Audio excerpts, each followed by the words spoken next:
네, 시청자 여러분 안녕하셨습니까? 이제 총선이 19일 남았는데요. 그냥 보름 남짓 남았다 이렇게 보시면 될 것 같습니다. 오늘부터 이제 우세다, 열세다, 백중세다 이런 말을 물리도록 듣게 되실 겁니다. 어느 한쪽이 상당한 우세를 지금 차지하게 됐다 이런 판단들도 나오고 있습니다. 그러나 선거는 지금부터다라고 보는 것이 맞을 겁니다. 열심히 하겠습니다.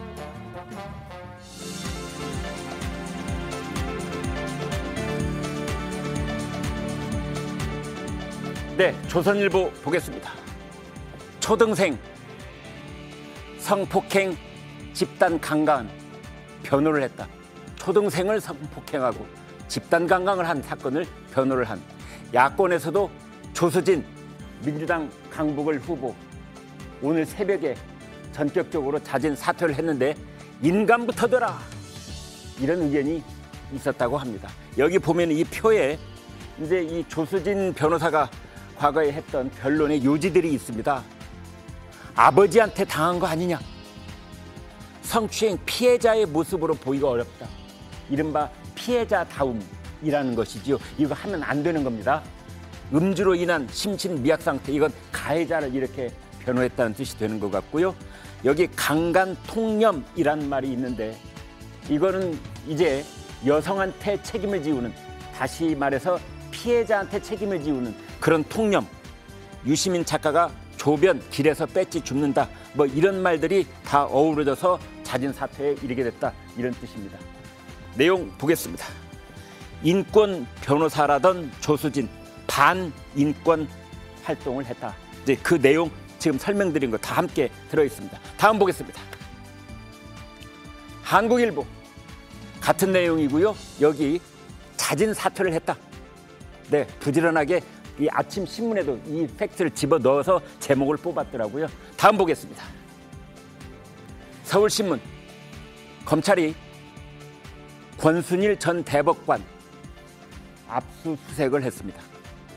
권순일이 대법원 판결 때 원래 이재명한테 당선 무효형에 해당하는 그런 항소심이 그대로 유지될 수 있었는데 그걸 무죄로 뒤집었다라는 진술을 이미 검찰이 확보를 해서 그 진술이 나왔기 때문에 이제 압수수색을 한다. 뭐 이런 논리 구조인 것 같은데요. 저희 이제 국민들께서 느끼시기에는 이제야 저 일 불거진 데가 언젠데 이른바 뭐 50억 클럽 해가지고 그 중에서 가장 국민의 비난이 집중됐던 사람이 바로 대법관이었던 권순일 씨였는데 이제야 검찰이 압수수색을 해? 그러면 그동안 증거인멸은 얼마나 했을 것이며 또 여기서 빠져나갈 수 있는 그런 방편을 또 얼마나 많이 마련했을까 이런 생각 안 드시는지요. 아무튼 압수수색을 했으니 이제 이 권순일 대법관이 가지고 있던 휴대폰 거기에 어느 정도 정보가 남아있는지 이것이 매우 궁금해지는 대목입니다. 보겠습니다. 다음입니다. 동아일보 빅7 지방의대 탄생에 의준생, 의대 입시 준비생 이런 뜻입니다. 의준생 학부모들이 지방 유학 문의가 쇄도하고 있다 이런 뜻입니다. 여기 잠깐만 보여드리겠습니다. 의대 진학을 위해 어느 고교에 가는 게 좋을지 학부모 문의가 폭주하고 있습니다. 중학교 선생님, 비수도권 의대 지역 인재 선발이 늘어난다니 자녀 지원을 고민 중입니다. 학부모, 서울의 중학생 학부모들이 의대 진학을 위해 부산 유학 전화로 문의하고 있다. 그러니까 지방 시골에 있는 학생이 서울로 유학 오는 게 아니라 거꾸로 서울 수도권에 있는 학생이 이제 지방으로 유학을 갈 판이다 이런 겁니다. 과거 치대나 한의대 정도 합격한 정도면 내년에 의대 합격이 가능하다. 이런 분석을 학원에서 전문가가 내놓고 있습니다. 해당 지역 부동산, 대학 상권 여기도 벌써 들썩이고 있다는 겁니다. 그렇다면 빅7이 어딜까요? 빅7이 어딘 줄 아십니까? 여기 나와 있습니다. 충북대, 충남대, 전북대, 전남대, 경북대, 부산대, 경상국립대. 그래서 서울에 빅5만 있는 것이 아니라 이제 지역에 빅7이 커나가게 될 것이다. 이런 뜻입니다. 다음 보겠습니다. 조선일보 윤 대통령 분양형 실버타운 재도입하겠다. 9년 만에 규제를 풀어서 노인 주택을 확대한다. 이런 내용인데요. 85세 된 김동건 아나운서가 사회를 본 그런 일도 새로운 뉴스가 되고 있는데 여기 사진 잠깐 보여드릴까요? 네, 사진 한번 보시죠. 아주 재미납니다. 대통령 잡아봐라 이런 내용의 사진입니다. 늘봄 학교 찾아서 술래잡기를 아이들하고 하고 있는 모습입니다. 대통령이 이제 나를 잡아보라면서 도망다니고 있고 아이들이 웃으면서 뒤따르고 있는 그런 사진 보셨습니다. 본격 토론 들어갑니다.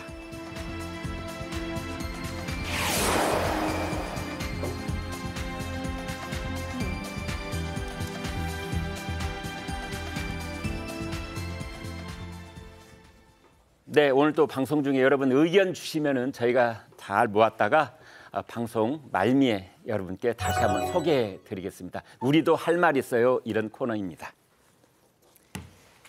이른바 목발 경품 막말 논란으로 낙마한 민주당 정봉주 전 의원에 이어서 또다시 낙마자가 나왔습니다. 서울 강북을에서 박용진 의원을 꺾고 공천됐던 조수진 후보가 오늘 새벽 거의 1시 무렵입니다. 자진 사퇴를 했다는 소식이 전해졌습니다. 자, 한송훈 기자, 왜 사퇴를 한 거예요? 예, 아무래도 이 대표가 이 조수진 변호사를 옹호해 왔기 때문에 네.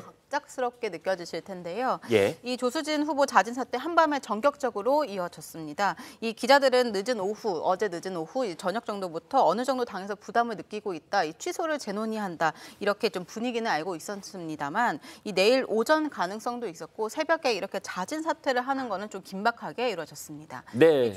조수진 후보 입장문을 좀 설명을 해보면요. 이 본인은 변호사로서 모든 사건에 대해 의뢰인을 위해서 최선을 다한 것뿐인데 그게 국민 눈높이와 달랐던 것 같다고 했습니다. 그러면서 이 사퇴 이유에 대해서 본인이 완주를 한다면 선거 기간 논란이 계속될 것 같아서 당에 대한 공격을 멈춰달라 이렇게 호소를 했습니다. 네. 그런데 일각에서는 이제 이런 의견도 있어요. 형식적으로는 뭐 자진 사퇴다 우리가 이렇게 보도를 했지만 사실상 공천 취소에 준하는 그런 압박이 당 지도부로부터 있었지 않았는가 이런 얘기도 있습니다만.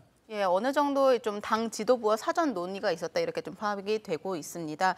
어제 이재명 대표가 좀 바쁜 현장 일정이 있었기 때문에 오후부터 계속 수시로 소통해 왔다 이렇게 보기는 좀 어려울 것 같습니다만 지도부는 이 조수진 후보가 이 완주를 할 수 없다고 어느 정도 판단을 끝냈고 특히 보수 언론뿐 아니라 이 진보 언론들도 조수진 변호사 이 리스크가 좀 크다고 보고 좀 부담스러워했고 또 선거를 뛰는 후보들조차 이제 우려를 표하니까 어느 정도 지도부와 이제 교감이 있었다 이렇게 판단이 되고 있습니다. 네, 자 교감이 있었다. 저희가 말은 그렇게 전달해 드리겠습니다만은 아마 내부적으로는 그보다 훨씬 더 복잡한 이야기들이 어제 긴박하게 오갔다 이렇게도 분석이 가능할 겁니다. 자, 최병묵 국장님, 조수진 후보 변호사로는 뭐 어떤 역할을 했는지는 몰라도 일단은 이제 더불어민주당이 봤을 때 엄청난 그 부담적 요소다. 왜냐하면 오늘이 후보 등록 마감이잖아요. 네. 그런 요소가 있었던 것 같아요. 근데 뭐 후보 등록 마감이라는 것보다는 이제 네. 조수진 변호사가 성범죄 가해자들을 주로 변론을 했는데 네. 가해자들을 단순하게 그냥 어떤 변호사로서의 역할 정도에 그쳤다 하는 수준을 뛰어넘어서 네. 아마 그 변호인으로서의 역할을 굉장히 적극적으로 네. 그러니까 무슨 얘기냐면 자 가해자가 뭐 형량을 줄일 수 있는 방법 뭐 네. 이런 것까지도 심지어는 글을 써서 올리고 뭐 이랬단 말이죠. 네. 근데 그거는 일반적인 국민 눈높이로 본다면 뭐 변호 활동을 좀 뛰어넘은 것 아니냐 뭐 이런 이제 생각을 갖게 되고요. 아니, 일반 유권자들은 변호사가 하는 일이 원래 그 피고인의 형량을 좀 줄여주는 역할을 하는 게 변호사 아니에요? 그런데 형량을 줄여주는 것도 이제 아이디어를 내는 거죠. 네. 뭐 이러이러한 게서 변호를 하는 건데 예를 들어서 자 뭐 초등학생인 그 학생이 피해자란 말이죠. 4학년짜리라고 하더라고요. 그렇죠. 4학년짜리인데 네. 아버지가 뭐 혹시 그 연관됐을지도 모른다 하는 그것도 물론 근거가 있으면 모르겠습니다. 근데 네. 근거도 없이 그랬다는 게 지금 상대 측 변호사의 주장이거든요. 네. 그렇다면 이거는 그냥 어떤 상상을 통해서 2차 가해를 한 것 아니냐. 네. 이런 것들이 워낙 많아요. 네. 근데 굉장히 또 여러 건을 했던 것 같아요. 저기 변호사 이제 사례가 나오는데 네. 저 외에도 여러 건이 또 나올 것 같기 때문에 네. 본인이 표현했듯이 만약에 이걸 완주를 하면 앞으로 19일 남은 거 아닙니까? 네. 19일 내내 이 조수진 변호사가 그동안에 성범죄 가해자를 위해서 변호했던 여러 가지의 국민 눈높이에 어긋나는 사례들이 쏟아지지 않겠습니까? 네. 이렇게 되면 이제 아마 본인은 서울 강북을 해서 당선될지 모르지만 네. 서울 지역의 다른 민주당 후보들한테 악영향을 미친다. 아마 그런 정무적 판단을 한 결과라고 봅니다. 네. 자, 최병천 소장님. 네. 결국은 뭐 잦은 사퇴다, 교감이 있었다 하지만 사실은 이제 전체적인 판세에 대한 판단 그리고 강북 을에 대한 이제 구체적인 뭐 여러 가지 여론조사 등등 자료가 있었을 텐데요. 그래서 어제 사실은 좀 전격적으로 어떤 일이 이루어졌다 이런 느낌이 든대요. 어떻게 보십니까? 어제 저녁에 뉴스들을 좀 보면서 네. 오늘 아침쯤에 늦어도 오전쯤에는 사퇴하겠다고 저는 생각을 했습니다. 아, 예. 왜냐하면 이제 정치권에 좀 있어 보거나 여론의 흐름을 보면 네. 앞에서 말씀하신 것처럼 선거가 19일 남았는데 네. 오늘이 후보 등록 마감일이거든요. 네. 만약에 이게 언론에 하루 정도 다 늦춰졌었다. 네. 그래가지고 후보 등록한 당일날 저녁에 이 뉴스가 나왔다. 네. 그러면 이게 상황이 더 곤란해지거든요. 그때는 이제 사퇴하기도 뭐하고 안 하기도 뭐하고 아니면 이제 최소한 한석은 날리는 거죠. 네. 그래서 지금 오늘 조간을 보면은 한겨레, 경향, 한국일보 등등의 약간 뭐 진보지를 포함한 언론들도 다 사설로 약간 사퇴 또는 사퇴를 촉구하는 내용들을 담고 있어요. 네. 그런 거를 뭐 민주당 또는 누구보다도 조수진 후보 본인이 모르지 않고 있기 때문에 네. 그래서 사퇴하면서 내가 좀 나는 피의자를 좀 최선을 다해서 방어하려고 선거에서 이제 어떤 재판을 살려고 했지만 결과적으로 이게 이제 공직자, 선출직 공직자라는 건 지위가 아예 다르기 때문에 네. 내가 결과적으로 국민 눈높이 안 맞았던 것 같다라고 네. 하면서 본인도 그걸 인정하고 사퇴한 거로 봐야 되는 거죠. 그렇군요. 자, 한 기자 하나 저 궁금한 게 있는데요.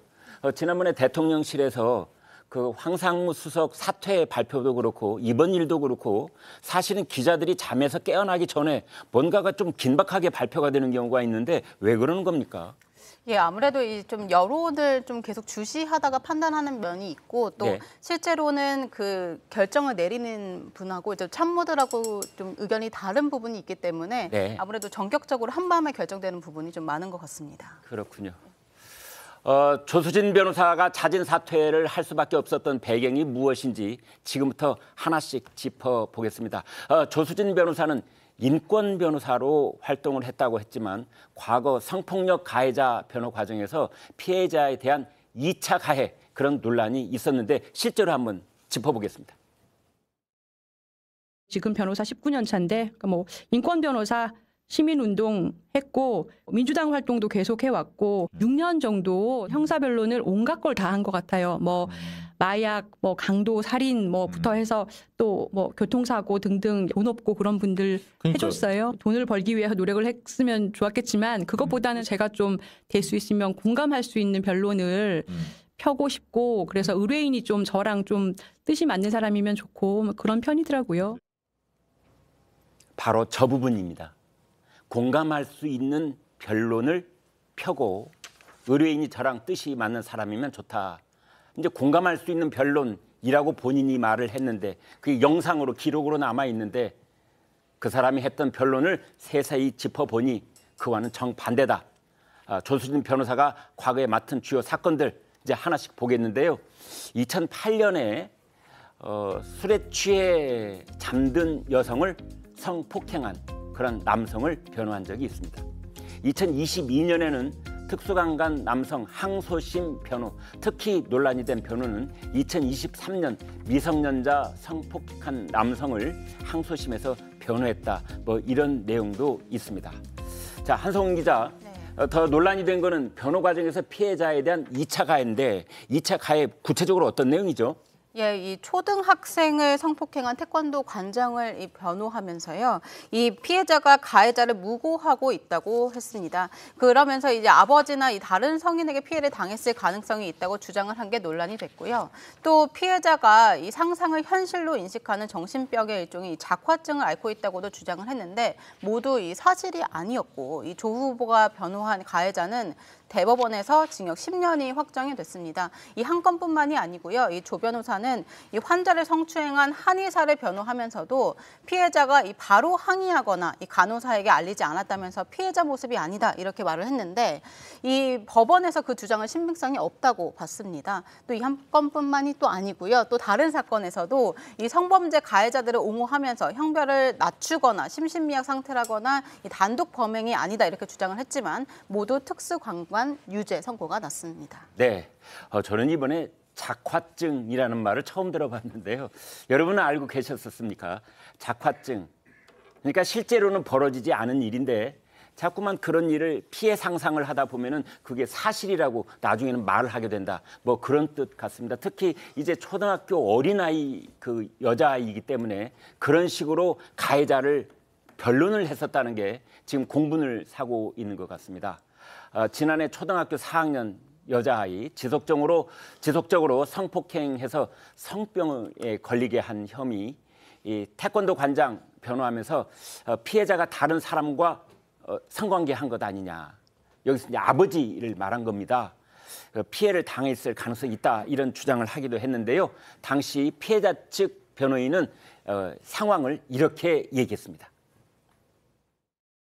아버지가 가능성이 있다는 어떤 근거나 뭐 의혹이 제기된 게 있었나요? 전혀 없었습니다. 말도 안 되는 소리를 하고 있다고 생각했죠. 그런 주장 자체가 잘못됐다고 본 거죠, 재판부는. 너무 어린아이한테 너네 아빠도 범인이야 이렇게 어떻게 말을 해요? 말 못해요. 그렇지 않겠습니까? 말 못합니다. 말할 수 없고 그런 얘기를 하는 것 자체가 아이한테 얼마나 큰 상처겠습니까? 그래서 정말 조심했습니다, 저희들은. 아이가 얼마나 그 더 큰 상처를 입을지에 대해서는 감히 상상도 할 수 없는 그런 사건인 것 같습니다.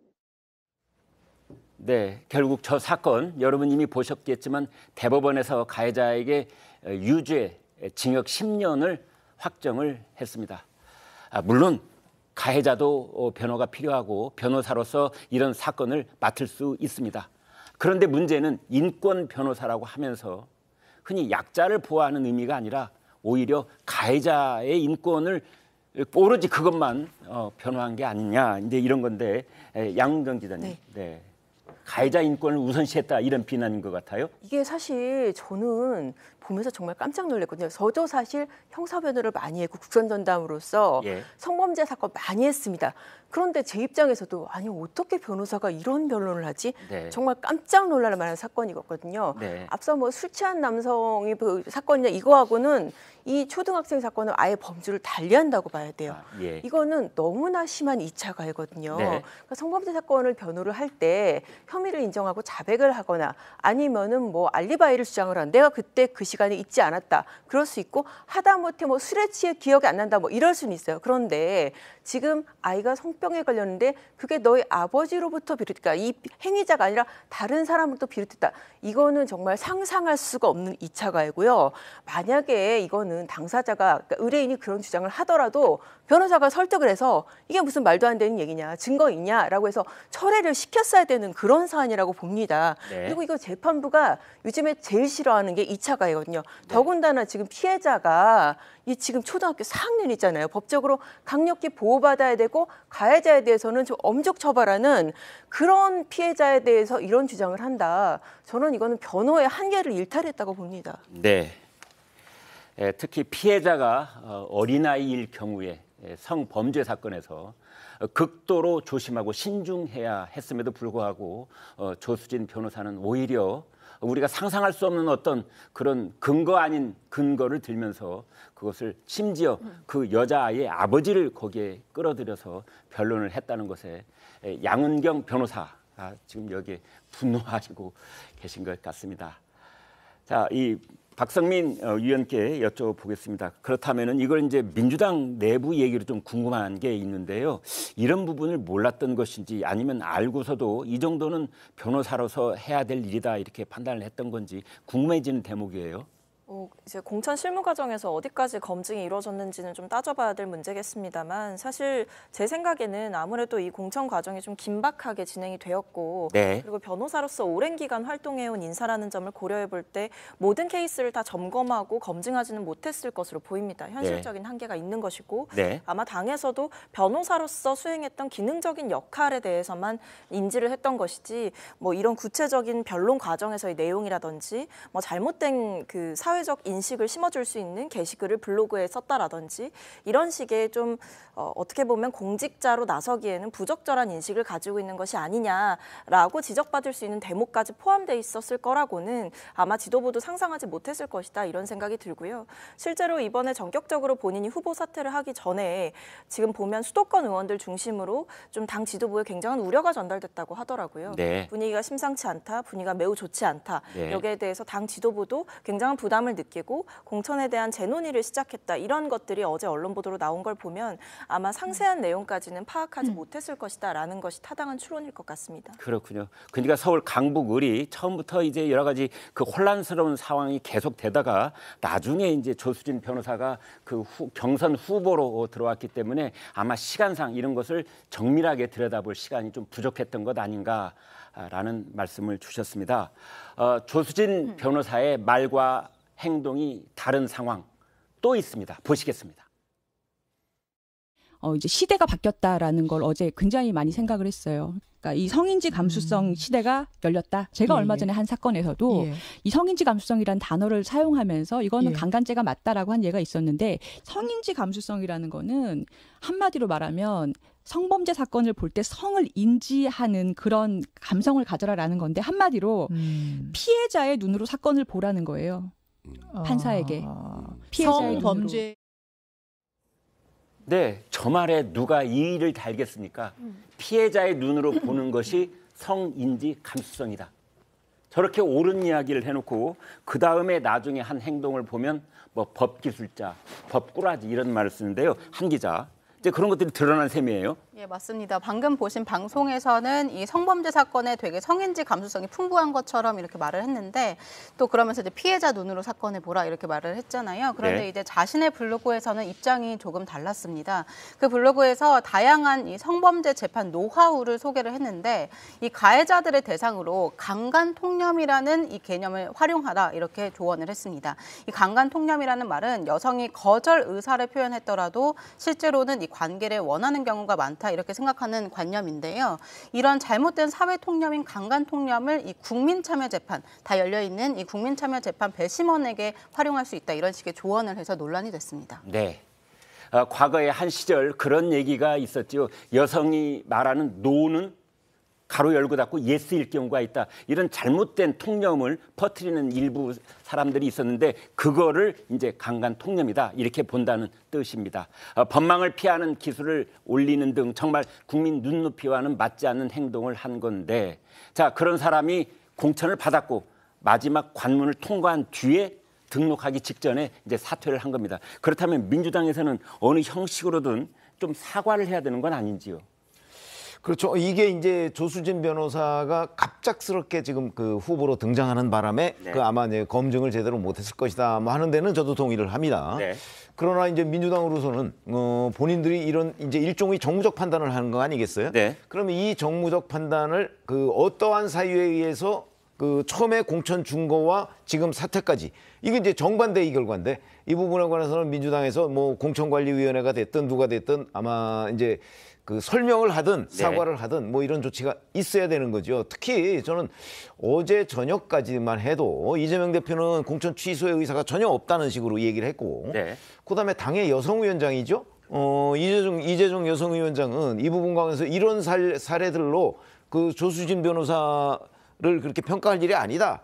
그런 식으로 감쌌어요. 네. 비판을 해도 시원찮을 판에 그렇게 감쌌다. 그 사퇴 직전까지 네. 이런 부분에 관해서는 저는 어떤 형식이든 아마 사죄를 하지 않으면 그러면 이 문제의 후폭풍이 하루 이틀 더 갈 수도 있겠다. 민주당의 태도 때문에 네. 뭐 이런 생각이 듭니다. 조수진 변호사가 공천된 걸 두고 유시민 전 이사장은 이런 말까지 했습니다. 유시민 장관하고 아침에 네. 만났습니다. 첫 화두가 조수진 변호사였습니다. 뭐라고 하세요? 조수진 변호사는 배지를 그냥 주었다. 유시민 작가님께서 길에서 배지 줍는다 이런 이제 약간 반용도 하시고 제가 가볍게 생각하고 나온 걸로 이제 오해하시는 분들도 있는데 저는 정말 이렇게 많은 고민을 했고요. 정말 불과 하루 이틀 전에 저렇게 목젖이 보이도록 박장대소를 하는 그런 시간도 있었는데 이제 두 밤 자고 나서 자진 사퇴를 하는 그런 지경으로 이렇게 신세가 갑자기 뒤바뀐 겁니다. 자, 최 소장님, 그런데 지금 새로 나온 사실은 조수진 변호사가 그대로 후보직을 유지하고 있다고 하더라도 강북을에서 투표를 못할 처지였다 이런 얘기가 있는데 무슨 뜻입니까? 네, 맞습니다. 원래 후보 등록 마감이 어제 오늘 이틀이거든요. 네. 그런데 워낙 늦게 강북을 선거가 결정되다 보니까 네. 미처 이제 원래 살고 있던 곳에서 주소지를 이전 못한 거죠. 그래서 하루 이틀 정도 늦어가지고 네. 투표를 못하게 되고 원래 제도 자체는 네. 지방선거는 거주지에 있지 않으면 아예 투표를 못할, 그러니까 피선거권 자격이 없어요. 네. 그러나 이제 국회의원은 전국의 어떤 전국을 대변한다는 의미를 갖거든요. 그래서 명칭도 지방의원이 아니라 국회의원인 건데 네. 그런 점에서 제도의 취지는 그렇긴 하지만 유권자들이 보기에는 아니 예를 들어 우리 동네를 좀 대변해야 되는 건데 네. 라는 점에서 좀 아쉬운 대목은 있는 것 같고 그리고 지금 앞에서 이제 저런 얘기를 유시민 작가가 배지를 주었다 이런 얘기도 했는데 저런 얘기도 이제 국민들이 보기에는 좀 모양새가 부적절한 얘기고 우리 예전에 박지원 전 국정원장이 하신 말씀 중에 명언 중에 하나가 골프와 선거에서는 고개를 빳빳이 들면 절대 안 된다라는 표현이 있는데 네. 실은 바로 이제 박지원 후보도 지금 최근에 민주당 후보가 되셨는데 네. 민주당 200석 될 수 있다 이런 얘기를 해가지고 민주당의 김민석 상황실장이 좀 뭔가 이렇게 국민들이 보기에 그럼 좀 부적절한 이야기는 하지 마라 이런 경고를 받기도 했습니다. 네. 자, 오늘 상황이 어떻게 될지 지켜봐야겠습니다만은 이제 강북 을에 전략 공천을 할 가능성이 높다. 지금 이런 얘기가 나오고 있습니다. 그렇다면은 새로 강북을 후보가 되는 민주당 그 후보 역시 자기 지역구에서 투표를 못하는 그런 상황이 벌어질지도 모르겠습니다. 한동훈 비대위원장은 조수진 변호사의 변호 내용을 상식적이지 않다. 이러면서 이재명 대표와 닮은 꼴이라고 했습니다. 무엇이 닮았다는 걸까요?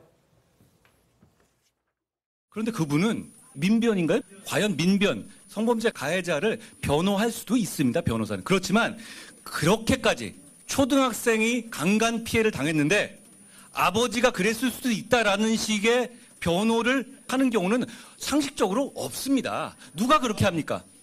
그리고 그게 한두 번입니까? 이런 행동들이 저 당에서는 용인될 수 있는 겁니다. 우리는 용인하지 못하겠습니다. 이재명 대표가 자기 조카가 잔인하게 자기 사귀던 사람의 가족을 죽였던 사안에 대해서 데이트 폭력이라고 말하고 그걸 변호했던 사람입니다. 그러니까 저 사람들의 생각은 이분 조수진 씨 하나가 특이한 게 아니라 이런 생각을 가지고 있는 사람들인 겁니다. 우리가 이런 사람들에게 져서 되겠습니까? 자, 이런 생각을 가지고 있는 사람들. 저 당에서는 민주당 지칭하는 거죠. 저 당에서는 가능한 일이지만 우리 당 국민의힘에서는 용납을 못하겠다. 이제 이렇게 얘기를 했는데 박 의원님, 자, 저 말은 사실은 이제 그 이재명 변호사 시절에 했던 일을 다시 소환하면서 얼핏 좀 일반화시키는 그런 비난을 했는데요. 거기에 공감하십니까? 반박하시겠습니까? 한동훈 비대위원장도 이렇게 민주당을 향해서만 비난할 상황은 아닌 것 같다라는 말씀 드리고 싶습니다. 네. 공천 과정에서 국민의힘도 굉장한 잡음이 있었죠. 사실 비례대표 명단이 바뀌는 과정도 굉장히 좀 부자연스러웠던 것이고요. 그리고 도태우 후보나 장예찬 후보 같은 경우에도 공천 취소되기까지 네. 사실은 시간을 끌면서 국민들 눈치 살피다가 마지못해서 취소를 하게 되는 이런 일도 있지 않았습니까? 네. 그 외에도 뭐 역사 왜곡이라든지 아니면 친일 옹호, 그다음에 뭐 여러 가지 SNS에 남겼던 부적절한 발언들 이런 것들 역시 국민의힘 공천 과정에서 문제된 바가 있기 때문에 사실 지금은 여야가 국민들 앞에 좀 송구스러운 모습을 보이면서 자기 반성을 해야 될 때인 것이지 지금 와서 이제 민주당을 향해서 계속해서 공격하면서 여당의 비대위원장이라는 사람이 이런 식으로 선거에 임하는 것은 옳지 않은 것 같다라는 생각입니다. 네. 여야 할 것 없이 좀 겸손한 자세를 보이는 것을 국민들은 바라고 있지 않을까 이런 말씀이신데요. 최 국장님, 네. 그런데 이제 우리가 최근 몇 년을 돌아보면은 사실은 성범죄로 자리에서 물러난 광역 단체장들이 있었잖아요. 네. 충남도지사, 서울시장, 부산시장. 네. 그리고 이제 대략 이런 쪽에 성범죄와 관련해서 민주당 쪽에서 구설이 조금 더 많은 느낌이 있었어요. 그렇죠. 아니 사례들로 보더라도 지금 현재 열거해 주신 거와 마찬가지로 그 광역단체장들이 이제 그런 데에 연루돼서 뭐 징역형을 받거나 네. 아니면 뭐 사퇴하거나 아니면 다른 일들이 있거나 뭐 이런 여러 가지의 사례들이 지금 민주당 주변으로 워낙 많이 있어요. 네. 그리고 그러다 보니까 이제 한동훈 비대위원장으로서는 그런 걸 끌어들이고 네. 더군다나 이재명 대표는 아시다시피 그 조카 변호를 한 게 있거든요. 네. 근데 그것도 데이트 폭력이라고 하지만 저 사건 자체가 굉장히 진짜 다시 그 상기하기도 어려울 정도로 아주 잔인한 사건이에요. 그렇습니다. 그런데 그런 거를 본인이 변호했는데 그걸 데이트 폭력이라고 일종의 축소해서 얘기를 한 게 논란이 된 적도 있잖아요. 네. 그래서 그런 사례들이 워낙 많다 보니까 이제 선거 임박하고 그러니까 한동훈 비대위원장으로서는 자, 이 특이한 생각을 가진 사람들이다 이렇게 뭉뚱그려서 공격할 빌미를 주게 된 거죠. 그 빌미는 민주당이 주게 된 거예요. 그래서 여러 가지의 그 사건들 뭐 이런 데에 워낙 많은 증거가 있다 보니까 민주당이 이런 데에서 한동훈 비대위원장의 공격을 지금 받는 상황이 됐다. 뭐 이렇게 되는 그 저는 이해하고 있습니다. 네, 박성민 의원께서 뭐 추가로 더 말씀하시겠습니까? 그러니까 저는 제가 앞서도 말씀드렸듯이 한동훈 비대위원장이 뭐 여러 가지 이제 전략적인 공격을 할 수는 있는데요. 네. 그렇다고 해서 국민의힘에서 공천했던 후보들이 그럼 다 괜찮았느냐라는 네. 질문을 민주당에서 다시 하게 된다면 한동훈 비대위원장도 할 말 없을 거라는 거죠. 네. 그런 면에서 본인들이 내렸던 그 공천 과정에서의 잘못된 결정들부터 제대로 반성하고 제대로 사과하는 것이 먼저이다 이런 말씀 드리겠습니다. 네, 알겠습니다. 최 국장께서는 이제 주로 성범죄, 성추행 뭐 이 부분에 대해서 국한에서 말씀을 해주셨고 또 우리 박 의원께서는 이제 포괄적으로 겸손한 자세를 다시 한번 강조해 주셨습니다. 네, 그러니까 서로 공격하면서 선거 치르는 거예요. 그렇습니까? 네. 조수진 변호사가 지난 새벽 이 사퇴하기 전까지 민주당에서는 옹호하는 기류가 강했습니다. 이재명 대표는 국민의힘에 해괴한 후보가 더 많다. 이러면서 그런 후보들에 더 관심을 가져달라고 했고 민주당 여성위원장을 맡고 있는 이재정 의원 방금 전에도 거론이 됐었습니다만 역시 민변 출신인데 이런 사례들로 조수진 변호사를 재단하지 말아야 한다 이런 얘기까지 했어요. 재단하지 말아야 된다. 최 소장님 어떻게 들으셨습니까? 실은 이제 같이 민변 활동을 했던 처지에서 네. 사람이라는 게 약간 이제 좋은 면, 나쁜 면이 다 있기 마련인데 네. 아마도 이재정 의원님도 재단하지 말아야 된다는 취지는 좀 뭐 나름 선의를 가지고 하신 걸 텐데 네.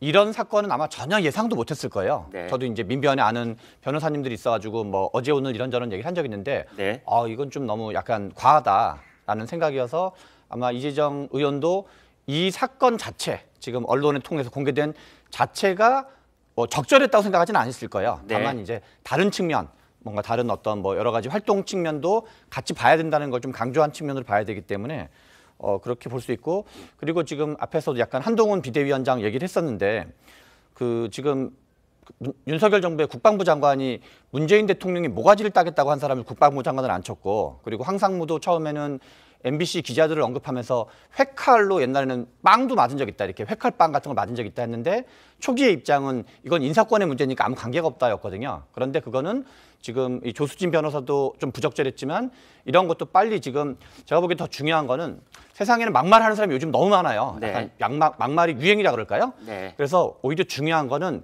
어떻게 빨리 국민 눈높이에서 그걸 대응하는지 경쟁이 막말 그 자체보다도 리더십 경쟁이 훨씬 더 중요한 거 아닌가 네. 그런 생각이 듭니다. 네, 방금 하신 말씀 중에 그 흉기 다음에 한 글자로 된 방송에서는 좀 부적절한 단어가 나갔는데 저희가 앞으로는 좀 그런 부분에 신경을 써서 순화된 말을 쓰도록 노력하겠습니다. 이재명 대표는 어제 조수진 변호사를 엄호를 하면서 국민의힘으로 화살을 돌렸는데요.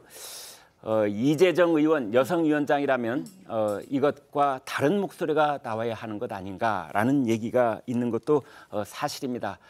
박원순 서울시장 성추행 파문 때 그때 피해 호소인 이런 얘기가 그때 당시 민주당 쪽에서 나와서 논란이 됐었는데 자 이런 분위기가 달라지지 않고 있는 것 같아요. 양 기자님. 네, 그렇습니다. 사실 이게 지금 어제 오늘의 일이 아닌 것이 제가 바로 이제 이 사건을 보고 바로 생각나는 게 그 박원순 전 시장 사건이었거든요. 네. 당시에 피해 호소인이라는 정말 듣도 보도 못한 신조어를 가지고 나와서 네. 피해자라는 걸 인정을 안 하는 거죠. 뭐 네. 나름 가치 중립적으로 쓴다고 호소인이라는 단어를 썼는데 네. 그 이후에 뭐 여러분도 아시다시피 이 호소인이라는 단어가 정말 온갖 군데서 정말 조롱의 의미로 회자가 되지 않았습니까? 그렇게 됐죠. 그렇죠. 그 과정에서 당시에 그 박원순 전 시장의 성폭력 피해자는 어마어마한 2차 가해를 당했고요. 네. 더군다나 피해자뿐만 아니라 피해자를 변호하던 변호사까지 정말 이른바 그 친문 세력들의 공격을 굉장히 받았습니다. 근데 그걸 주도했던 게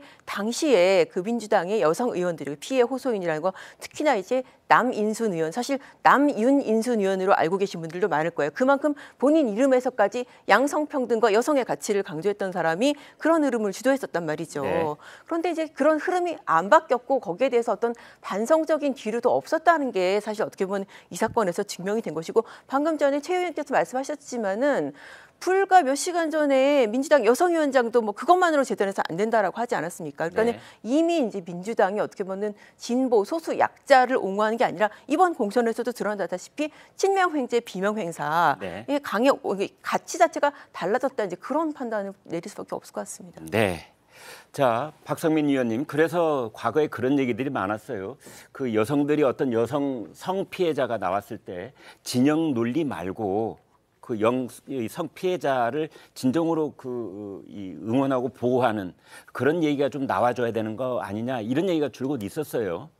저는 일단 이 사안에 대해서 여성 의원들에게 책임을 돌리는 식의 대처는 좀 부적절한 거 아닌가 싶습니다. 아, 네. 공천을 좀 진두지휘했던 사람들과 공천 과정에 실무적으로 개입했던 사람들, 검증을 담당했던 사람들에게 정치적인 책임을 묻는 것이 먼저인 것이지, 네. 여성 의원들의 뭐 역할론이라든지 책임론에 대해서부터 1차적으로 따지면서 여성 정치인 무용론을 들고 나오는 것은 좀 과하다, 이런 생각이 들고, 뭐 이재정 위원장께서도 아마 이런 조수진 변호사의 논란에 대해서 부적절하다는 생각은 있으셨을 거예요. 네. 거기에 대해서 모든 것이 다 옳다, 모든 것이 다 잘 됐다가 아니라 이 몇 가지 사안만 가지고 판단할 수 없다라는 포괄적인 옹호를 하신 것이고, 네. 그런 점을 좀 맥락을 참고해 주셨으면 좋겠다라는 말씀을 드리면서, 그리고 여러 가지 당내의 성범죄라든지 아니면 잘못된 성인지 감수성이 좀 떨어지는 발언들 문제가 있었을 때 네. 사실 결과적으로 늘 문제 제기를 하는 사람들은 당내 여성 정치인들이었습니다. 아, 그렇습니까? 그러니까 그게 드러나지 않았을 뿐인 것이지, 네. 비공식적으로 전달되는 의견들도 굉장히 많고요. 네. 겉으로 보기에 재단하기는 좀 어려운 점들이 많다라는 말씀드리겠습니다. 알겠습니다. 저희가 좀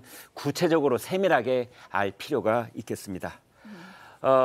지금부터는 여러분께서 정말로 관심을 갖게 되신 그런 부분에 대한 얘기를 하지 않을 수가 없는데요. 이제 또다시 무주공산이 된 서울 강북을 공천, 정말 끝날 때까지 끝난 게 아닙니다.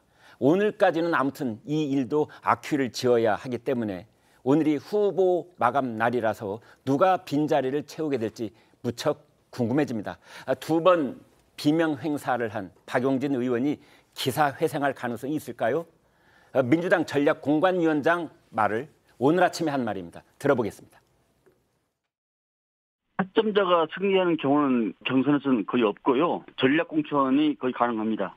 제가 판단되기에는 기존의 당무를 잘 알고 현장에 바로 투입해도 조직을 장악하면서 당원과 유권자를 아우를 수 있는 그런 경험치에 있는 사람이 가장 유리하지 않을까 이렇게 생각합니다. 현장에 바로 투입해서 그 지역을 가장 잘하는 사람이라고 하면은 현역 의원님, 박용진 의원이 뭐 떠오르긴 합니다만.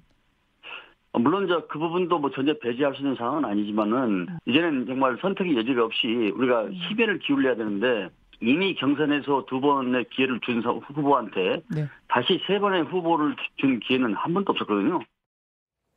네, 안규백 전략공관위원장이 현장에 바로 투입해도 되는 사람. 이러니까 그 방송 진행자가 그 사람이 바로 박용진 의원 아니냐, 그러니까 안규백 위원장이 살풋 긴장하는 그런 느낌 저는 받았는데요. 어찌됐든 이제 세 번이나 기회를 준 적은 없다. 그래서 박용진 의원한테 어떻게 세 번 기회를 준단 말이냐, 이런 논리인데, 이제 문제는 앞선 두 번의 기회가 공정한 기회였느냐, 아마 이 얘기로 다시 돌아갈 수 있을 겁니다. 한 기자. 예, 한 3일 전까지만 해도 이재명 대표가 이 경선 득표율까지 이례적으로 공개하면서 이 압도적으로 조수진 후보가 당선됐으니까 이 얘기 끝내자 이렇게 말했었는데 네. 결국 오늘 자진 사퇴를 하면서 이 강북을에 출마하는 새로운 후보가 나와야 하는 상황이 됐는데요. 오늘 오후 6시가 후보자 등록 마감이어서 급박하게 돌아가고 있습니다. 네. 아무래도 이제 최대한 오늘 오전에 이제 브리핑을 하면서 좀 후보를 낼 것으로 보이는데 박용진 후보가 다시 기사회생하느냐 이렇게 생각하시는 분들이 많은데 지금 당 분위기로서는 그럴 가능성이 없다고 합니다. 네, 그럴 가능성이 네. 없다. 그러면 누가 올 것인지를 좀 네. 궁금해 하시는데 지금은 한 2명 정도 좀 고민을 하고 있다고 하는데요. 네. 어젯밤 늦게까지 이 제3의 인물이 누가 좋을까 좀 고민을 했다고는 합니다. 지금 결정 권한이 꼭 최고위에 있지는 않고 이 이재명 대표에게 다 위임된 상태라서 이 대표 결정이 좀 남아있는 상태입니다. 네. 어제도 방송에서 말씀드렸습니다마는 지금 더불어민주당에서 뭐 최고위원 같은 위원회 같은 여러 가지 의결 기구가 있는데 지금은 약간 급한 상황이다 이래가지고 그러한 모든 권한들 이를테면은 뭐 비상 징계 또는 뭐 이 당직자들 인사 또 누군가를 나갔던 사람을 복당시키는 문제 이런 포괄적 권한을 다 당 대표 한 사람한테 다 이렇게 몰아줬습니다. 그래서 막강한 권한을 이제 이재명 대표가 쥐고 있는 셈이고 오늘 전략 공천을 만약 하게 된다면 그 인물을 이제 추천하는 것까지도 이재명 대표가 쥐고 있다고 할 텐데 어떻게 될 것 같습니까, 최 국장님? 예상하기 어렵죠.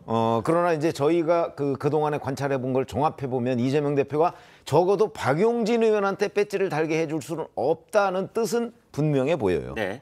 그렇기 때문에 그렇다면 뭐 지금 3번의 기회를 안 준다. 뭐 이런 거는 다 이제 무의미한 얘기고 네. 이재명 대표의 생각이 어디에 있느냐. 뭐 3번 아니라 4번이라도 본인의 의지가 확고하다면 줄 수 있겠죠. 네. 그런 점에서 본다면 저는 뭐 박용진 의원한테 안 줄 거로 봅니다. 네. 그러면 이제 또 하나의 문제가 지금 조수진 후보자 변호사, 네. 조수진 변호사의 경우에도 크게 문제가 됐잖아요. 네. 그 지역에서 투표도 못 하잖아요. 네.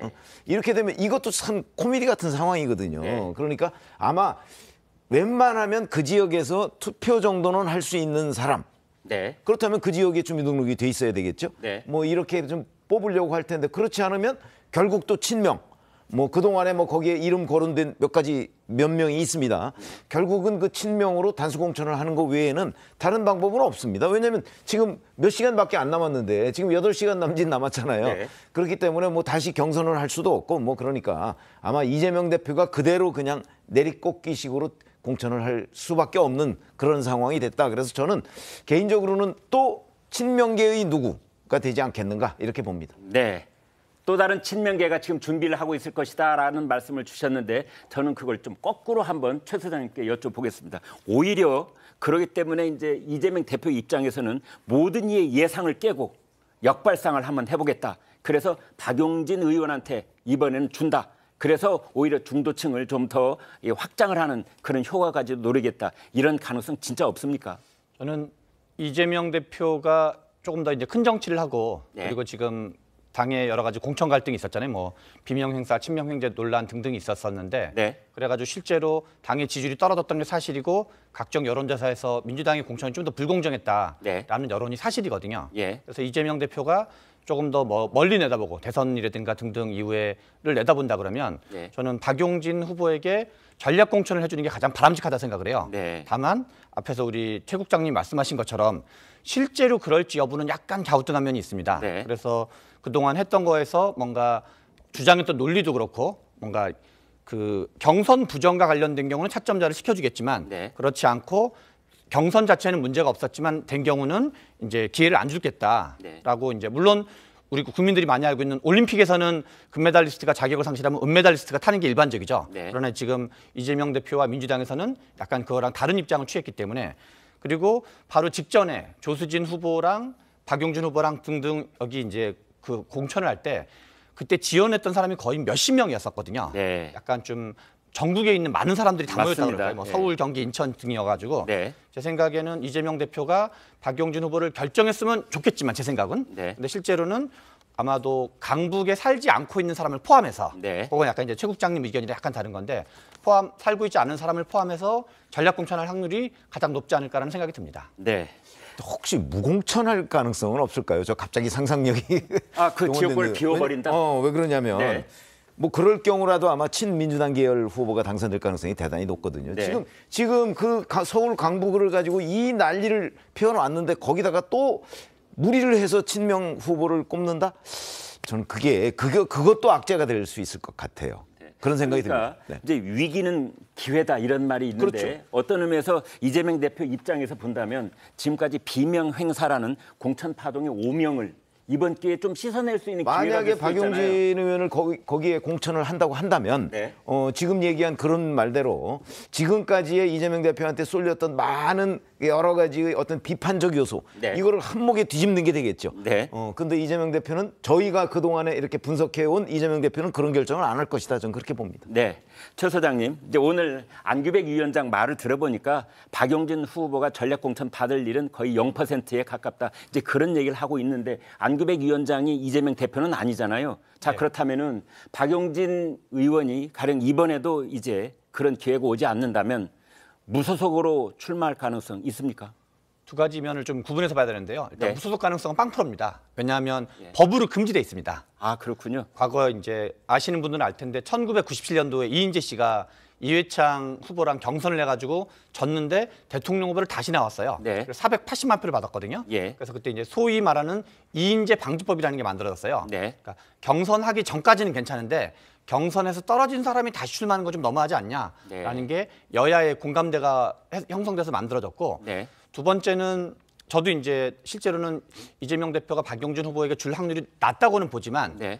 우리가 이제 또 반전이라는 건 의외성이 있을 때 반전이 있는 거거든요. 네. 그래서 안규백 공관위원장이 약간 바닥으로 박용진은 안 줄 것 같은 분위기를 깔아놨는데 네. 갑자기 이재명 대표가 딱 주면 네. 약간 이제 어떤 극적인 효과는 더 있기 때문에 그것을 뭐 이렇게 전혀 없다라고 단정적으로 보기는 좀 없고 이제 좀 그거에 대한 좀 기대를 가져볼 수 있지 않나 이런 생각이 듭니다. 네, 근데 최 소장님 말씀을 네. 듣다 보니까 하나 궁금해지는 건데 국민의힘 쪽에서는 부산에서도 그렇고 대구에서도 그렇고 경선 과정에서 탈락한 사람이 지금 무소속으로 출마한다고 선언했잖아요. 그 경우는 이 경우와 다른 겁니까? 아니죠. 우리 약간 다른 게 예. 장해찬 후보 같은 경우는 경선에 참여한 적이 없어요. 아, 그렇습니까?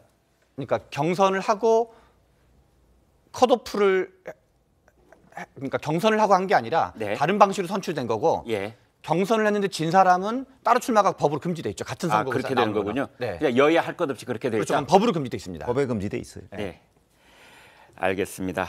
박용진 의원 3번 죽었다 이런 얘기가 나오고 있습니다. 경선을 3번 치렀거든요. 원래는 여럿이 치르는 경선 치렀고 마지막 결선 또 정봉주 의원하고 전 의원하고 치렀고 이번에 이제 조수진 변호사하고 치러서 3번 경선을 치러서 3번 죽은 남자 이런 얘기도 하는데 예, 아무튼 앞으로 오늘입니다. 오늘 지금 불과 7, 8시간 동안 어떤 일이 벌어질지 지켜보도록 하겠습니다. 이번에는 신문에서 정치면 기사만 따로 모아봤습니다.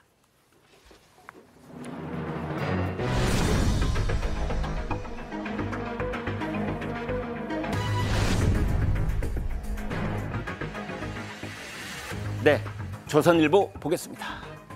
대구, 경북, 이른바 TK라고 하는 그곳을 찾은 한동훈. 이곳에 힘이 퍼져야 우리가 이길 수 있다. 이런 말을 했습니다. 다음 주에는 박근혜 전 대통령을 예방한다고 합니다. 이런 말을 했는데요. 대한민국이 진짜 어려움에 빠졌을 때 대구가 대한민국을 구했다라면서 여기에서 새롭게 신발끈을 고쳐매는 그런 모습을 한동훈 위원장이 보였습니다. 다음 보겠습니다. 동아일보. 국민의힘은 자체 판단입니다. 국민의힘 서울시당에서 판단하는 겁니다. 10곳이 우세하다. 그렇다면 민주당 서울시당은 어떻게 보고 있느냐? 32곳이 우세하다. 지난번 총선에서는 서울이 선거구가 49개였는데 이번에는 하나가 줄어서 48곳입니다. 그런데 국민의힘은 그중 10곳이 우리가 이길 수 있는 것 같아 라고 하고 있고 민주당은 우리가 32곳 이길 수 있을 것 같은데 이런 판단을 내놓고 있다는 겁니다. 민주 9곳은 박빙이다. 7곳은 열세다. 국힘은 17곳이 예측 불허다. 21곳은 열세다. 이런 판단을 내리고 있습니다. 4년 전 총선 때는 49개 중에 민주당이 41곳 그리고 네, 국힘이 8곳을 차지했었습니다. 다음 보겠습니다. 매일경제. 200석을 확보할 때는 대통령 탄핵이 가능하다. 요즘 들어서 정치판에서 예전에는 대통령 탄핵이라는 말을 매우 조심스러워했거든요. 왜냐하면 그 탄핵이라는 말은 너무 민감하고 중요한 단어여서 이 말 잘못 쓰면 그 역풍이 너무 거셌었습니다. 그런데 이번 총선에서는 이 탄핵이란 두 글자를 민주당 쪽에서 야권에서 지금 거의 매일같이 쓰고 있는 말이 되고 있습니다. 야권 인사들 이딴 과격 발언. 내용 보겠습니다. 유시민은 윤석열 대통령을 겨냥해서 미친 X다. 이런 말도 했다는 겁니다. 민주진보 개혁 세력이 약진해 200석을 만들면 윤 대통령 탄핵도 가능하다라는 말을 박지원 후보가 했다는 내용도 들어 있습니다.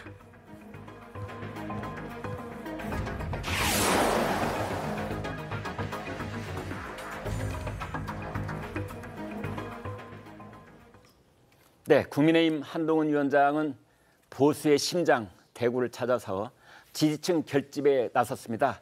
대한민국을 지키는 중요한 선거입니다. 이런 말을 했는데 총선을 20일 어제 기준으로 남겨둔 시점인데요. 한 위원장이 외친 말입니다.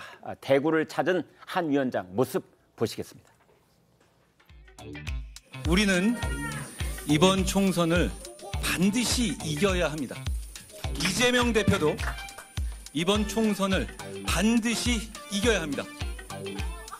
그렇지만 우리가 이겨야 하는 이유는 전혀 다릅니다. 이재명 대표는 자기 죄로 감옥 가지 않으려고 이겨야 하는 것이고 우리는 대한민국을 지키기 위해서 이겨야 하는 겁니다. 바로 이곳 대구 경북의 힘이 전국으로 우리의 목소리가 퍼져나가야만 이길 수 있습니다. 여러분, 저희밖에 없습니다. 저희가 이기겠습니다. 과거부터 대한민국이 진짜 어려움에 빠졌을 때 대구가 대한민국을 구했습니다. 여러분, 대구인의 마음을 담아서 저희가 대구에서 이번 선거를 반드시 승리하기 위해서 새로운 마음으로 출발하겠습니다. 오늘부터 전국을 여러분의 마음으로 뒤덮을 겁니다. 저 말 마지막 부분에 새로운 마음, 여러분 이게 무슨 뜻인지 아십니까? 그렇습니다. 한동훈 위원장 입장에서 본다면 세 가지 리스크가 있었잖아요. 비례대표 후보들 명단에 관한 갈등, 그다음에 이종섭 호주 대사 입국 문제, 그리고 황상무 시민사회 수석의 사퇴 문제. 이제 그런 것들이 일단락이 됐다라고 보고 새로운 마음, 그리고 그 출발점은 대구. 이제 여기에서 허리띠 다시 메고 신발끈 다시 졸라서 이제 출발한다. 전국을 돌기 시작하겠다. 이런 말 같은데 그 요점을 보니까 한송은 기자, 네. 야권을 심판해 주세요. 이런 내용이 많이 들어있어요. 예, 방금 말씀하신 것처럼 이 당내 갈등이 좀 수습되는 모양이라서 어떤 좀 새로운 메시지가 나올까, 뭐 정책 얘기가 나올까 좀 관심이 많았는데 한동훈 위원장은 어제도 이 민주당에 대한 맹공을 이어갔습니다. 이 야권 심판론을 내세우면서 이번 선거는 이 대한민국을 지켜야 하는 선거다 이렇게 대구에서 다시 강조한 건데요. 이재명과 이 범죄 세력, 이 통진당 후예들이 대한민국을 장악하는 것을 막겠다고 다시 한번 강조를 했습니다. 그러면서 이 민주당의 폭주를 막을 수 있는 거는 이 대구 경북이 출발이어야 하고 이 목소리가 여기서부터 퍼져나가야 한다 이렇게 강조를 했습니다. 네. 박근혜 전 대통령은 대구 서문시장을 찾을 때마다 그런 얘기를 했죠. 정치적인 힘이 필요할 때마다 저는 이곳에 옵니다. 그 말을 했던 기억이 나는데 최 국장님, 네. 이제 그 한동훈 위원장도 대구에서부터 다시 힘을 좀 모아서 나가겠다. 뭐 이런 의미가 들어있는 것 같아요. 그렇죠. 한동훈 위원장으로서는 새 출발의 의미가 있는 겁니다. 아까 말씀하셨듯이 이제 그 여러 가지 그 국민의힘의 지지율을 끌어내렸던 그 세 가지 요소 이 부분에 관해서 다 해결됐다고 보는 거죠. 네. 그러니까 이제 새 출발을 해서 우리가 추격을 해서 사실은 한 열흘 전 정도의 그 지지율을 회복하겠다.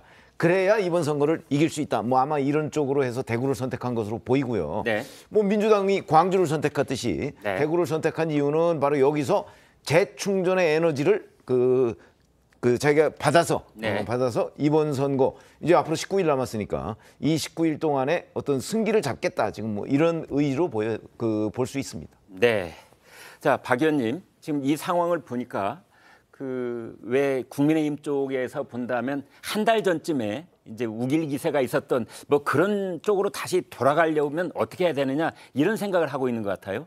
그러니까 아무래도 중도 확장이 굉장히 이번 선거에서 중요했을 텐데 네. 사실은 지금 뭐 이중섭 호주대사 논란이라든지 아니면 윤한 갈등이라든지 그리고 더 나아가서 황상무 수석에 대처하는 대통령실의 태도라든지 네. 이런 것들이 종합적으로 중첩되면서 사실 대통령실 발 리스크가 여당에 굉장한 악재로 작용하고 있는 상황입니다. 그리고 한동훈 비대위원장이 원하는 대로 뭔가 대통령실의 대처가 이루어졌던 상황도 아니었기 때문에 갈등이 표면화가 된 거죠. 그렇다면 이 상황에서 여당으로서 대통령의 얼굴로 선거를 치를 수 있느냐? 그렇지는 않은 것 같고 지금 한동훈 비대위원장이 할 수 있는 최선은 결국에는 민주당을 공격하면서 지지층을 결집해내는 것. 이것만이 사실은 취할 수 있는 유일한 전략이다. 그렇기 때문에 뭐 새 출발의 의미, 여러 가지 이제 정치적인 텃밭에 가서 어떻게 보면 일종의 신고식을 하는 의미 이런 것들도 포함되어 있겠지만 네. 더 나아가서는 지금 상황에서 수도권 민심이 심상치 않다. 그리고 더 나아가서는 호주 대사 임명이나 이런 것들 때문에 텃밭마저도 흔들리고 있다라는 여권 내부의 위기감이 상당하거든요. 네. 그래서 일종의 표단속을 하고 있는 것으로 보입니다. 네. 표단속 겸 또는 이제 우리가 지금 얘기 진행하고 있는 대구에서부터 출발하는 그런 느낌 겸 해서 이제 저렇게 쭉 돌면 결국은 수도권에 와서 마침표를 찍고 거기에서 최종적인 어떤 깃발을 들어 올리는 경우가 많은데요. 이번에도 그렇게 될지 한번 보겠습니다. 한동훈 위원장의 텃밭 민심 다지기 여기서 끝이 아닙니다. 다음 주에는 박근혜 전 대통령을 예방하겠다고 밝혔는데요. 한동훈 위원장 한 달 전 박근혜 전 대통령과의 만남에 대해서 이렇게 말한 적이 있습니다. 보시겠습니다. 생신 선물로 저희가 제 뜻을 드려 전달했고 덕담 듣고 왔다고 제가 보고받았습니다. 혹시 만날 계획이나 아니면 의향이 있으신지 아니면 저는 박 전 대통령 포함해서 우리 사회의 원로들로부터 많은 가르침을 받고 싶은 생각이 늘 있습니다. 네, 양 기자님, 이제 윤석열 대통령도 그렇고 한동훈 위원장도 그렇고 이른바 국정농단 사건의 그 수사의 핵심 검사들이었기 때문에 이제 박근혜 전 대통령을 찾아갈 때마다 이제 뉴스도 되고 어떤 미묘한 그런 분위기도 있고 그래요. 네, 이번 어떻게 보십니까? 이번 같은 경우에는 사실 앞서 이제 윤석열 대통령이 박근혜 전 대통령을 찾은 거하고는 조금 더 의미가 좀 더해질 수가 있을 것 같아요. 네. 물론 이제 과거지사인 측면도 있습니다. 당시에 이제 한동훈 위원장이 이제 중앙지검을 3차장도 했고 또 그 특별수사팀 파견돼서 실제로 수사도 했고요. 네. 박근혜 전 대통령은 피의자였고요. 네. 그래서 피의자와 수사팀의 만남으로 과거지사를 푸는 의미도 있고 이번에는 더해서 네. 도태우 후보 문제가 있습니다. 네. 사실 도태우 변호사가 이 국정농단 사건의 핵심 변호인이었거든요. 네.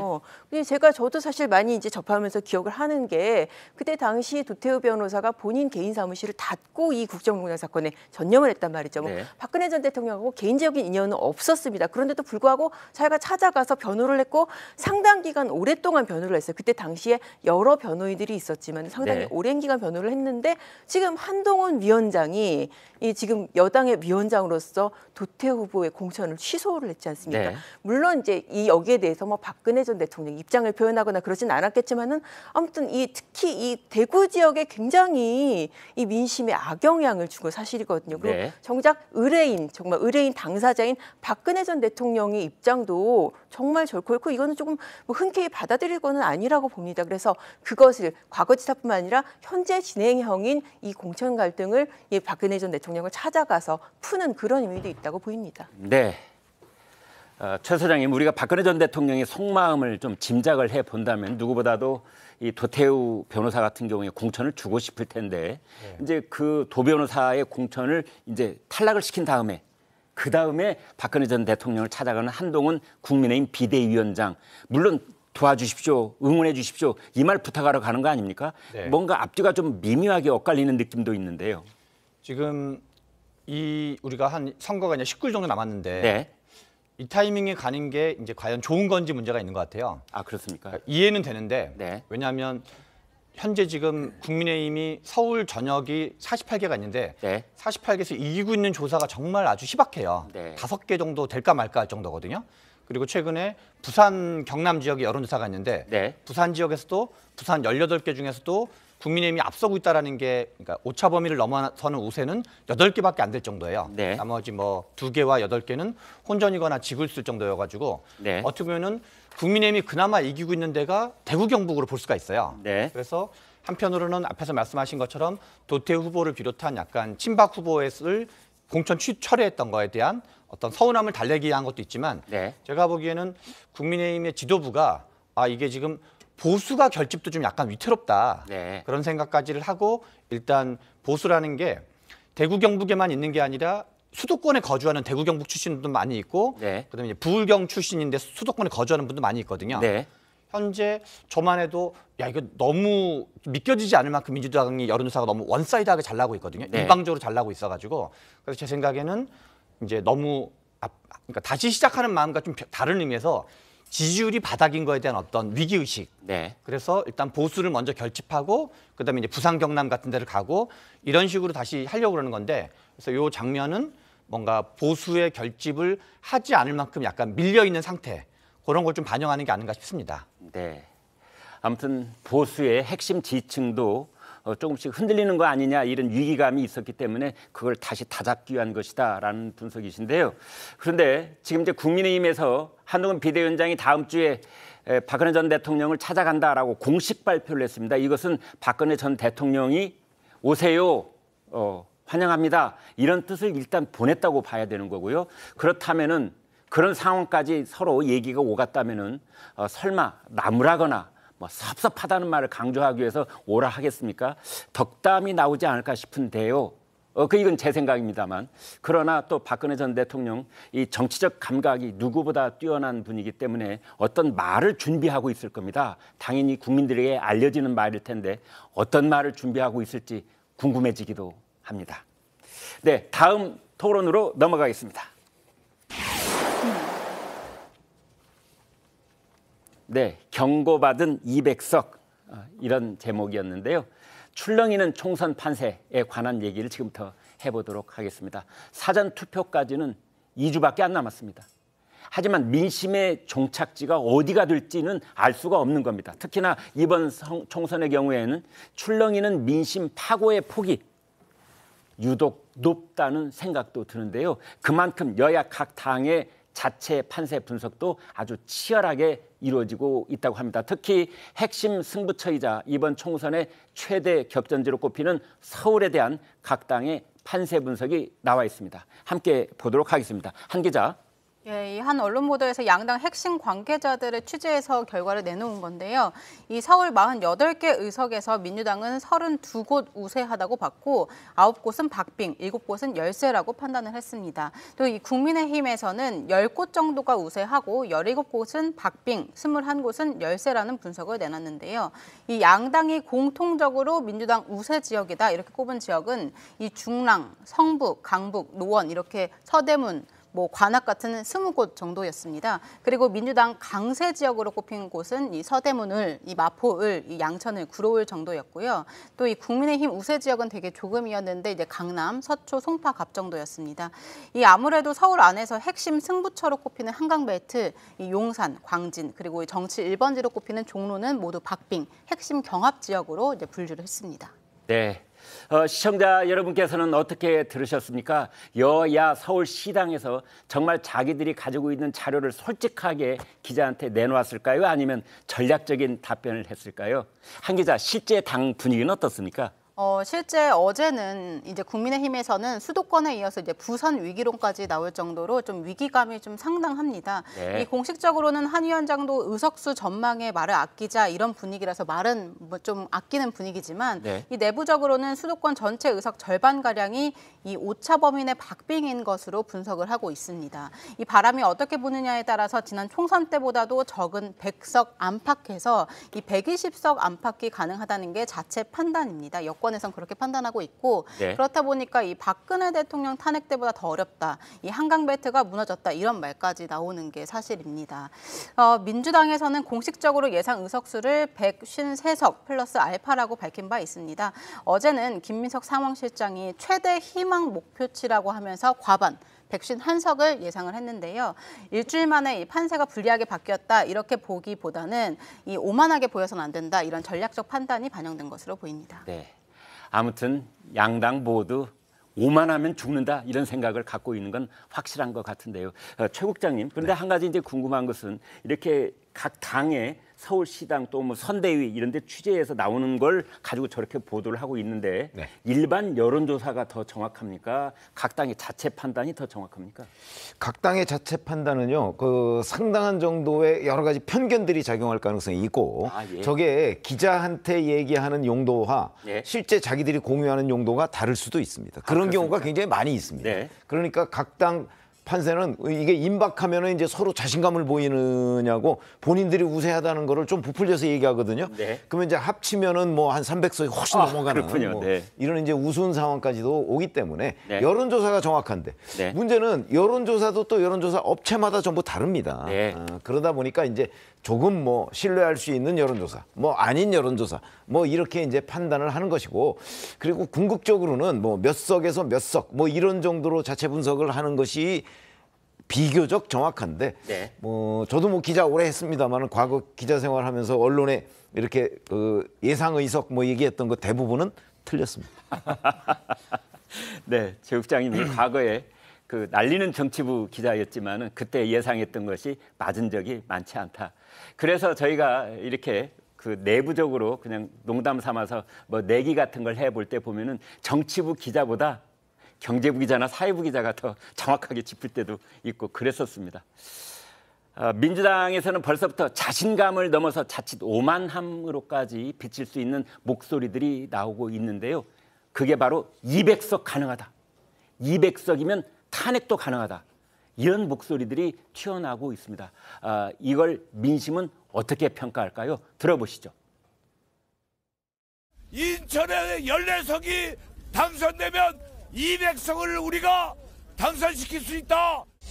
우리가 200석 이상을 차지하는 민주당이 되도록 힘차게 심판합시다. 이분이 이기면 200석이 됩니다. 200석 화이팅! 200석. 자, 200번 왔습니다. 조택사입니다. 민주, 진보 개혁 세력들이 약진해서 200석을 만든다고 하면은 윤석열 대통령을 탄핵도 가능하다. 민주당이 200석 하려고 한다. 오만하다. 하는데 그게 아니잖아요. 우리 민주당의 목표는 이재명 대표가 제시한 대로 151석, 153석이에요. 네, 과거 총선에서는 우리가 몇 석이다 이렇게 부풀려서 잘못 얘기하면은 결국은 그 숫자를 상대당에 갖다 주는 경우도 있더라고요. 아무튼 지금 그래서 더불어민주당 내부에서는 저거에 대해서 경고음도 나오고 입단속도 하고 그런 상황인 것 같습니다. 다음 주제로 넘어가 보겠습니다.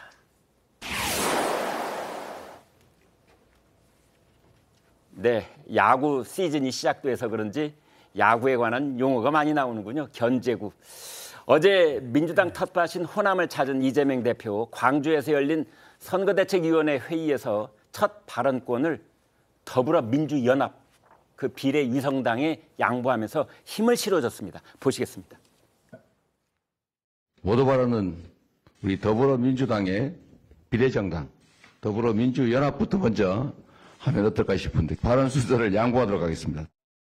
이재명 대표께서 더불어민주당과 더불어민주연합은 확실히 한 몸이다. 일란성 쌍둥이다. 이런 뜻에서 이렇게 또 모든 말씀까지 양보를 해주셨습니다. 감사드립니다. 네, 박성민 의원님. 지금 이제 저희가 광주에서 시행된 여론조사 결과를 모니터에 띄워놓고 한번 보도록 하겠는데 아마 여론조사를 해놓고도 깜짝 놀란 것 같아요. 저기에 보면은 조국 혁신당의 지지율이 무려 36%가 나와 있습니다. 맨 왼쪽 하늘색 표시인데요. 저 결과에 대해서 아마 이재명 대표가 많이 놀랐던 것 같습니다만. 아무래도 처음에 이제 조국 신당이 만들어진다라고 했을 때는 네. 사실 정치권 내부에서도 크게 신경 쓰는 분위기는 아니었어요. 그런데 네. 생각보다 이제 여론조사 지표가 사실상 점점 상승세를 보여주는 게 아니냐라는 얘기가 나올 정도로 조국 혁신당 돌풍이 불고 있다. 이게 최근에 기류지 않습니까? 네. 그러다 보니까 여기에 대해서 오히려 민주당으로 결집되어야 할 표가 그리고 더불어민주연합으로 와야 할 표가 분산되는 그러니까 뜻하지 않은 결과가 나올 수도 있다라는 네. 위기감이 분명히 작동하는 것 같고요. 어떤 면에서는 큰 틀에서는 이제 반윤연대라는 것으로 야권 연대를 만들 수는 있겠습니다만 네. 이게 민주당이 확보했어야 할 비례 의석수가 조금이라도 이탈하는 결과가 나오게 되는 것은 굉장히 치명적일 수 있기 때문에 네. 민주당 입장에서도 이른바 소위 말하는 한 번에 다 민주당 쪽으로 몰아달라라는 이야기들을 계속해서 할 수밖에 없는 상황인 거죠. 네. 조국 혁신당은 본인들은 든든한 우군이 되겠다, 운동장을 함께 넓게 쓰자라는 취지로 계속해서 호소를 하고 있습니다만 네. 지지자들 사이에서는 그래도 지역구도 민주당을 찍고 더불어민주연합으로 비례대표도 투표를 하자 이런 소위 말하는 몰빵론 이런 것들이 SNS상에서 굉장히 퍼지고 있는 상황입니다. 그렇군요.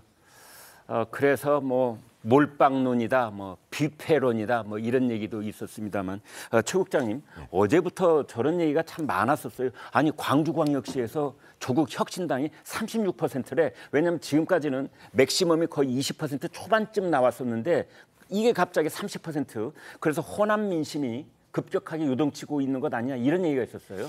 근데 다른 여론조사 결과를 보면요. 네. 뭐 또 꼭 그런 것도 아니에요.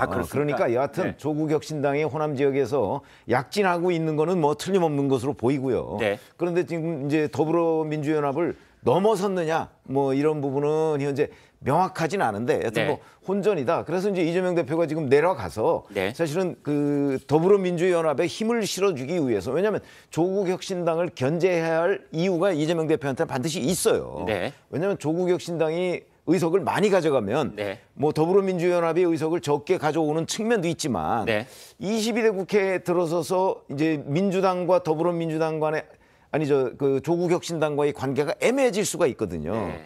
이제 아마 그런 점까지를 이재명 대표가 다 감안해서 지금 그 본격적인 견제에 들어간 것으로 봐야 되기 때문에 네. 아마 민주당이 본격적으로 견제하면 조국 혁신당의 지지율도 좀 하락할 가능성이 저는 높다고 개인적으로 봅니다. 네. 여기서 중요한 점 중에 하나는 결국은 더불어민주당이 최종적으로 얻게 되는 의석 또는 조국 혁신당이 얻게 되는 의석 또 지역별로 어떻게 될 것인가 이것도 중요하지만 이제 총선 19일 남겨놓은 지금 시점에 누가 총선 판세에 주도권을 지느냐. 주도권이 누구에게 있느냐. 범야권에서. 조국에게 훨씬 많은 기자들이 몰리고 그쪽이 훨씬 많은 보도가 되고 이런 것들이 민주당에게는 또 다른 위기가 될 수도 있다. 뭐 이런 생각일 텐데요. 민주당은 조국 혁신당을 견제하고 있는데 대신 조국 대표는 정부와 여당을 향한 공세를 이어가고 있습니다. 보시겠습니다. 고향에 오니 마음이 든든합니다. 윤석열 대통령에게 부산 사투리로 경고합니다. 이제 고마 치아라마! 조국이 한동훈 바람을 잠재웠다. 동의하십니까? 많은 정치평론가들이 그렇게 얘기하더군요. 전 동의하고 사실이라고 봅니다. 너희들 쫄았지? 쫄리나? 4월 총선에 지게 되면 윤석열 정권은 끝이 납니다라고 했어요. 본인 입으로. 한동훈 비대위원장이 이제 겁을 먹고 있다는 반증이기도 한데 끝을 낼 수 있다는 얘기죠. 뒤집어 얘기하면. 쫄았나? 겁먹었나? 뭐 이런 말 같은데요. 자, 최 소장님. 그래서 좀 정밀한 분석이 필요한 대목인데요. 가령 조국 혁신당이 지금 갑자기 이렇게 떠오른 건 사실이고 그렇다면 이것이 어디에 원래 있던 표가 온 것이냐 이 문제 아니겠습니까? 그게 민주당 쪽에 온 것이냐 아니면 이제 한동훈 비대위원장의 바람을 잠재우는 쪽으로 작동한 것이냐 어느 쪽입니까? 객관적으로 봤을 때 이번 총선의 가장 하이라이트는 제 생각에는 조국 혁신당의 돌풍인 것 같습니다. 네. 저 역시도 이제 이 정도로 돌풍을 일으킬지는 미처 예상하지 못했는데요. 네. 아마도 많은 사람들이 2020년 총선 열린민주당과 유사할 거로 전망을 했습니다. 네. 그때 한 열린민주당이 5.5% 정도를 받으면 5.5%를 받으면서 3석을 당선시켰거든요. 네. 그런데 2월 달에 민주당이 공천 갈등을 통해서 지지율이 하락했었는데 네. 조국 혁신당이 3월 3일에 만들어지고 3월 4일 날 이재명 대표와 조국 대표가 이제 만나면서 어떤 이제 뭐랄까 좀 대중적으로 또 많이 알려졌는데요. 네. 그러면서 민주당 지지율이 쭉 올라오기 시작합니다. 네. 우리 이제 신장식 대변인이 만든 뭐 많이 회자되고 있는 얘기죠. 지민 비조. 네. 지역구는 민주당, 비례대표는 조국인데 네. 실제로는 만약에 그냥 단순 지민 비조이면 약간 민주당과 조국혁신당의 지지율을 나눠 먹는 거거든요. 네. 실제 양상은 어떻게 됐냐면 비조하려다가 지민된 양상이 훨씬 더 강합니다. 아, 그렇군요. 그러니까 과거 그 2월 달에 있었던 공천 갈등을 통해서 민주당에 좀 실망한 범민주당 지지층과 중도 일부가 있었는데 네. 조국혁신당이 등장하면서 찍고 싶은 정당이 좀 생긴 거죠. 네. 찍고 싶은 정당이 생기면서 비례대표 찍으려고 투표장에 갔다가 이제 지역구에서 민주당을 찍게 되는 그래서 약간 비조 지민 현상이랄까요? 그런 것이 만들어졌는데 재밌는 거는 데이터를 보면은 초기에는 민주당 지지율과 조국혁신당 지지율을 합치면 국민의힘과 비슷했어요. 네. 정당 투표에서. 네. 그런데 2월 중순을 지나서는 민주당과 조국혁신당 지지율을 합치면 네. 국민의힘보다 적으면 5% 많으면 한 15% 가까이 앞서고 있어요. 네. 그러니까 이 얘기는 뭐냐면 민주당 전체 파이를 나눠 먹는 방식이 아니라 뭔가 파이가 더 들어온 거예요. 그래서 실제로 조국 대표가 얘기하고 있는 것처럼 중도 일부가 합류한 거는 제가 보기엔 객관적 사실로 봐야 될 것 같고 안 그러면 나올 수 없는 숫자거든요. 그런 점에서 이번 총선의 가장 큰 어떤 돌풍, 이슈 그리고 그동안에는 민주당 입장에서는 어떤 하락했던 지지율을 끌어올리는 거에 큰 플러스가 됐고 다만 앞에서 우리 국장님 말씀하셨던 것처럼 차기 총선의 주도권 특히나 정당 투표에서 어디가 1등 하는지에 따라서 약간 정치적 평가가 갈리는 거거든요. 민주당은 이재명 당의 성격이 좀 강하고 이재명 대표의 당의 성격이 강하고 조국혁신당은 조국 대표 성격이 강한데 그 부분에서 약간 여러 가지 정적 평가까지도 좀 같이 갈릴 것 같습니다. 네. 자, 이래서 이제 세세하게 분석 말씀을 주셨는데 한마디로 하면은 이번 총선거의 클라이막스라고 한다면은 조국혁신당의 돌풍 아니냐 이런 분석을 주셨는데 어제 한 신문은 이런 제목을 달았더라고요. 우리 최 소장님도 분석에 참여한 그 기사의 제목입니다. 한동훈의 시간이 다시 돌아온다면 그러나 이 판세가 바뀔 수 있다. 이제 이런 제목을 달았더라고요. 최 국장님, 한동훈 비대위원장의 현상을 일종의 바람이라고 한다면 한동훈의 바람 다시 불 수 있습니까? 저는 이제 한동훈의 바람이 이렇게 상당 부분 꺼지게 된 계기가 바로 이종섭 주 호주대사, 황상무 수석 뭐 이런 거라고 봅니다. 그리고 이제 그 공천이 마무리되면서 감동 없는 공천이다. 뭐 이런 비판이 이제 언론에서 지적이 돼서 아마 그런 것들이 한동훈 비대위원장 바람을 잠재웠다고 보는 거지. 조국혁신당의 돌풍하고는 저는 관계가 없다고 봅니다. 왜냐하면 조국혁신당의 돌풍의 진원지는 호남이에요. 근데 뭐 한동훈 비대위원장 바람에 호남에서 분 적도 없기 때문에 그러니까 제가 보기에 그런 두 개는 다른 거다. 조국 대표의 주장에 불과하다 이렇게 보고요. 다만 이제 그 많은 여러 가지의 그 변수들이 대부분 다 사라졌습니다. 이제 국민의힘의 지지율을 끌어내렸던 그렇기 때문에 회복이 될 텐데 회복은 그럼 어디까지 될 것이냐. 이런 변수들이 없었을 때처럼 100% 회복될 것이냐. 거기까지는 현재 그 예상하기 어려워요. 아마 상당 부분은 회복이 될 것이다. 시간이 촉박하지는 않습니까? 시간 뭐 그렇게 촉박하지 않습니다. 왜 이 지지율이 급격하게 꺼지게 된 게 불과 열흘만이었어요. 그러니까 뭐 지금 열흘 이상 남아 있잖아요. 그러니까 시간도 뭐 저는 충분하다고 보고요. 근데 이제 100%까지 회복될 가능성이 크지 않기 때문에 그 회복이 좀 어려운 부분을 지금 이제 한동훈 비대위원장이 어떻게 채우느냐, 어떤 감동을 주느냐 여기에 달려 있다고 봐야죠. 네. 시청자 여러분은 어떤 생각을 가지고 계신지요? 아마 그쪽으로 뭔가가 진행되지 않을까 이런 생각도 드는데요. 자, 그런데 조국 대표, 조국혁신당이 최근에 당사를 옮겼답니다. 한 기자, 어떤 내용입니까? 예, 조국 대표가 SNS에 올린 글을 보면 여러분 후원 덕에 여의도에 당사가 생겼다 이렇게 글을 올리면서 사진 2장도 함께 올렸습니다. 이 공개된 사진을 보면 이 조 대표가 책상 앞에 앉아가지고 두 팔로 턱을 괴고 노트북을 보고 있고 이 사무총장과 함께 책상을 공유하면서 일을 하는 모습입니다. 그러면서 이제 한 지붕 세 가족 다 함께 쓰지만 행복하다 이렇게 글을 올렸는데요. 그리고 이 조국혁신당 당사 위치도 재밌습니다. 이 민주당 건물과 직선으로 100m도 떨어지지 않은 1분 거리에 있고요. 또 국민의힘 당사와도 걸어서 70m 거리니까 1분도 차이가 안 나는데 이 지도로만 보면 여야 당사 가운데에 좀 비집고 들어선 모양새입니다. 네. 자, 저런 상황에 놓여 있는 조국혁신당. 여러분 조국혁신당의 저 기세가 언제까지 이어질 거라고 보십니까? 결국은 저대로 4월 10일까지 가느냐가 또 다른 관건이 될 것이라고 생각해 봅니다. 조금 전에 저희가 각 당이 자체적으로 분석하는 의석수 관련해서 토크를 진행하면서 부산 경남 지역 여론조사를 언급했는데요. 그래픽을 잠시 보여드리겠습니다. 최대 격전지 낙동강 벨트 6곳 중 3곳이 오차 범위 안에 있었습니다. 여기까지 여러분께 참고로 말씀드렸습니다. 네, 실시간으로 시청자들의 반응이 많이 올라오고 있습니다. 우리도 할 말 있어요. 네, 소개해드립니다. 송송님이 주신 글입니다. 인권 변호사라고 가해자 인권을 지켜준 게 함정이었어. 뭐 이런 말씀 주셨습니다. 박정이라는 분, 박용진 날리려다가 기가 찬 사건을 다 본다. 이런 말씀 주셨고요. 라키님, 중도는 바람에 흔들린다. 네, 이런 말씀까지 주셨습니다. 네, 오늘도 저희 출연자들께서 날카로운 평론, 정말 명언들 많이 주셨는데 다시 들어도 명쾌한 일타일담, 바로 이겁니다. 지금 그 서울 강북을 가지고 이 난리를 피워놨는데 거기다가 또 무리를 해서 친명 후보를 꼽는다? 저는 그것도 악재가 될 수 있을 것 같아요. 만약에 박용진 의원을 거기에 공천을 한다고 한다면 지금 얘기한 그런 말대로 지금까지의 이재명 대표한테 쏠렸던 많은 여러 가지의 어떤 비판적 요소 이거를 한몫에 뒤집는 게 되겠죠. 근데 이재명 대표는 저희가 그동안에 이렇게 분석해온 이재명 대표는 그런 결정을 안 할 것이다. 저는 그렇게 봅니다.